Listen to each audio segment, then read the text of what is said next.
বিসমিল্লাহির রহমানির রহিম। আসসালামু আলাইকুম everyone, welcome back to my channel. আশা করছি সবাই অনেক ভালো আছেন। আজ আমি আপনাদের সঙ্গে শেয়ার করব চিজ, মোজারেলা চিজ। এই চিজটি কিনতে অনেক টাকারই প্রয়োজন হয়, দামটাও অনেক বেশি। সেটা যদি আমরা ঘরে তৈরি করে নিই তাহলে কেমন হয়।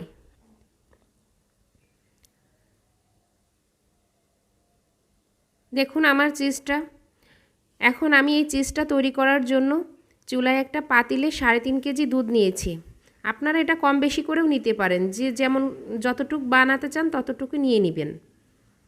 এখন এই দুধটা আমি 3 থেকে 4 মিনিট সর্বোচ্চ জাল করব। বেশি জাল করা যাবে না। তারপর আমি এখানে দিয়ে দিচ্ছি হাফ কাপ ভিনেগারের সঙ্গে 1 কাপ পানি মিশিয়ে সেটা অল্প অল্প করে দিব এবং আস্তে আস্তে করে নাড়তে থাকবো। এটা আস্তে আস্তে করে নাড়তে হবে।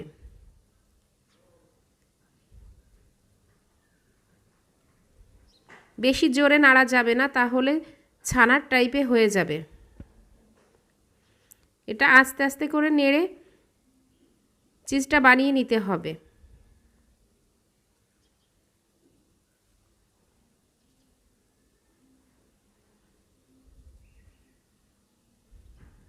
দেখুন আমি আস্তে আস্তে করে নেড়ে দিচ্ছি এবং একটু একটু করে ভিনেগারের পানিটা দিয়ে দিচ্ছি।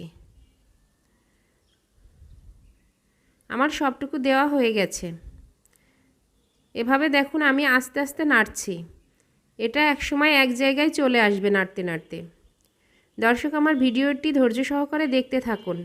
আপনি যদি আমার চ্যানেলে নতুন হয়ে থাকেন প্লিজ একটা লাইক দিবেন, সাবস্ক্রাইব করবেন এবং পাশে থাকা বেল আইকনটি ক্লিক করে দিবেন, যাতে আমার পরবর্তী ভিডিওর নোটিফিকেশনগুলি সাথে সাথে আপনার কাছে পৌঁছে যায়। আর যারা আমার ভিডিওটি সাবস্ক্রাইব করেছেন, আমার চ্যানেলটি সাবস্ক্রাইব করেছেন, তাদেরকে অসংখ্য ধন্যবাদ। কোনো ভুল ত্রুটি হয়ে থাকলে প্লিজ ক্ষমা দৃষ্টিতে দেখবেন। আর আপনারা আমার কাছে কিছু জানতে চাইলে অবশ্যই কমেন্টের মাধ্যমে জানতে পারবেন।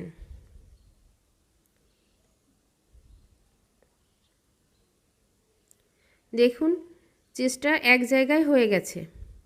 এটাই মোজারেলা চিজের বৈশিষ্ট্য।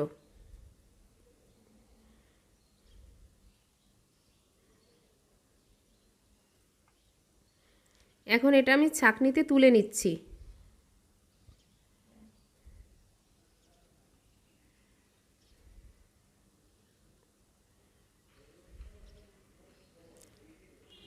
চিজটা আমি ছাঁকনিতে তুলে নিয়েছি।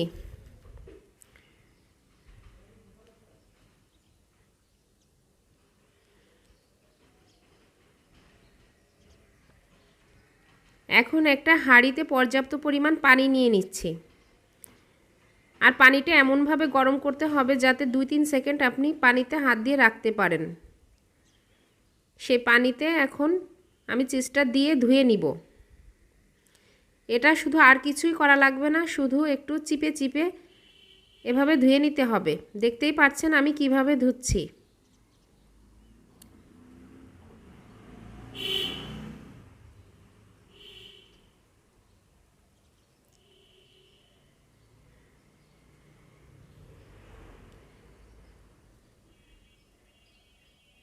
আমি চিপে নিচ্ছি, আবারও একটু ওই পানির ভিতরে দিয়ে আবারও একটু ধুয়ে নিব। এভাবেই কয়েকবারে একটু চিপে চিপে ধুয়ে নিতে হবে।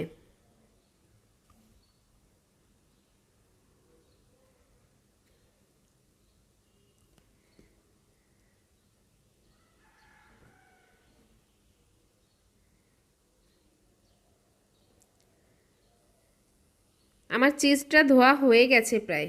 এখন আমি এটা ভালো করে চিপে নিব যাতে একটুও পানি না থাকে। তারপর একটা র্যাপিং পেপারে মুড়িয়ে নিব যাতে সেট হয়ে যায়। এখন এটা আপনারা আধা ঘন্টা ফ্রিজে রেখে দিলে এটা সেট হয়ে যাবে। আপনারা যে কোনো পিৎজা, বার্গার, যে কোনো জিনিসের সঙ্গে এখন এটা ইউজ করতে পারবেন খুবই সহজে। ভালো থাকবেন সবাই। আল্লাহ হাফেজ।